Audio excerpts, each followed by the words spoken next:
Okay, count down. 3, 2, 1. I have an amazing guest on the show today.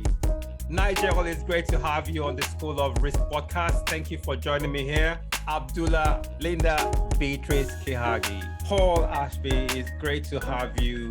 We don't hear about people like this every day. And you know what's funny? We hear about all these famous entrepreneurs and all that stuff, telling their stories, but we don't hear from people we call underdogs, you know? So here is one today who has done some phenomenal things, and I think the world needs to hear about you. Based in Milton Keynes, and I own a coffee shop there called Bogota Coffee Company with two partners who are two friends of mine. We've been there for 8 years, and during that time we've started some other ventures as well. A journalist, a writer, a broadcaster. I was in with the Bricks at the start of Sky News. I worked as a foreign correspondent across Asia, and I moved back to this country to work on a very well-known programme called Tonight with Trevor McDonald in the kind of current affairs arena.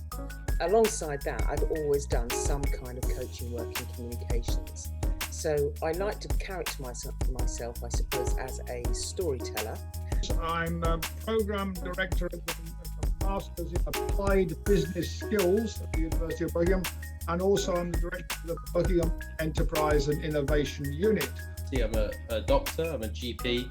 In the UK, I live in Leeds. And on my journey of being a GP and being the chair of the Royal College of General Practitioners in Yorkshire and other kind of medical titles, I also run two health tech companies, one called Medical Chain and one called My Clinic.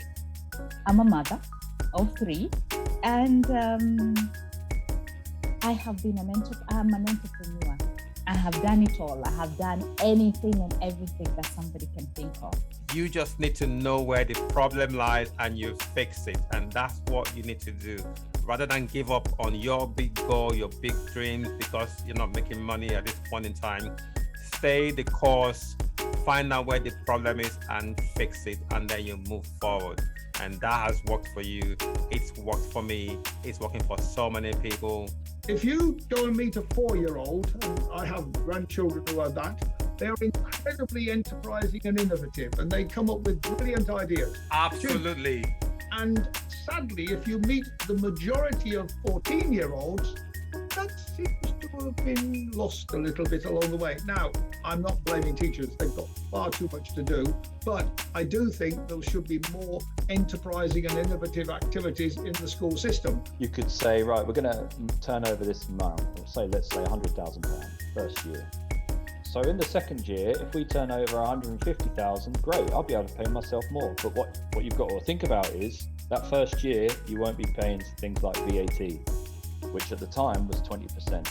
Yes. So when you hit year 2, you're paying out 20% on everything you sell. So you are doing better, but you're taking a 20% loss. As soon as you come in and buy that Cortado, 20% of that price is gone. I can't do anything about it, you know? So that's one thing we have to consider. Even though at the end of the first year we might be doing good, we're going to take this hit in the second year. So we knew that we're still going to be living on this tiny wage, you know, into the second year.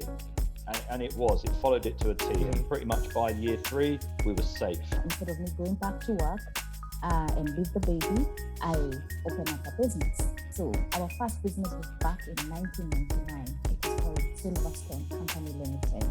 And it was just dealing with tracking. Did we have trucks? No, not at all. Wow. I walked from one office to another, looking for jobs and telling them and convincing them how I can carry their cargo from one place to another. And so what I did is just network with people with trucks and the people with cargo and put them together. And once I put them together, I got my money, I got my commission. Demonstrated through your life and your accomplishments that you are a risk taker, whether you believe it or not. But from my perspective as a doctor and working in the NHS, even outside of the NHS, I'm trying to disrupt the way that we deliver healthcare. So I want to move away from this archaic way of it's very paternalistic. I'm the doctor, you're the patient. I know, you don't know. You don't know, exactly. You come to me, I tell you what to do. That's old medicine. That doesn't work anymore. And the reason that doesn't work anymore is because we have things like Google. And when patients come to the GP practice and say, I'm really sorry, I Googled this. No, I encourage you, you did the right thing. It's your health. You're the one who's going to go home with a headache, not me. What type of entrepreneur you're dealing with. Then when you've done that as the coach or as the trainer, and if you get the opportunity, you can help define their own brand, their own personal brand, and how that is attached to the brand of their business. And that's what I try and do, because for those guys, for men and women, who are starting from the ground up, it's really, really important that they instigate some kind of storytelling which affects their margins very quickly. Yeah, I don't want to be doing like 60 hours behind a counter with some dodgy back, Yeah, exactly. So what do you want it to lead to? Do you want to get to a certain age and think, right, I'll sell it now, I'll pass it on to someone else, I'll get another partner on board that can run it, and I'll just take the dividends or whatever, So it's about starting the business, growing the business, and then eventually exiting.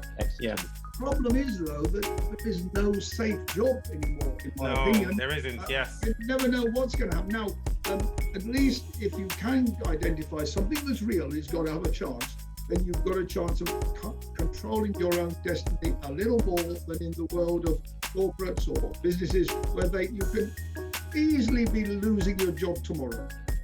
And I think if we're going to disrupt the way we deliver healthcare, and you really respect that patients are your partners in this journey, not this paternalistic approach, we should also respect that patients should have access to the same information that doctors do, and patients should recognize and be informed that their data is valuable. Many people want to mine your data. Many people want to run algorithms, machine learning. And it was so bad that I remember one organization called Goal approached us and asked us, can you transport goods to these places? And I said yes. And the places we were going, I'm a Kikuyu, and the places I was going, Kikuyus, if you've seen there, you're killed. Oh my goodness. Because it was tribal. Tribal warfare. Yes. And I remember I never thought about anything. I just thought these things needs to get to the people on the ground. There is nobody who is doing that. Okay, it's an opportunity for me to get money, but at the same time, it's an opportunity for the people on the ground. The point is, are you prepared to take a risk? Mm-hmm. That's the whole point. And can you identify what the risks are? Can you minimize them? And are you prepared to be a risk taker? Do you have the capacity for growth mindset? Are you prepared to fail? Do you have the courage to fail? I love that. Now, welcome to the show officially. I was actually going to ask you these questions. So, what got you guys started in coffee? Throughout your journey, obviously, it didn't go without some type of challenge. What has been the biggest one of them all that shook you, and how did you overcome them? How popular has that been?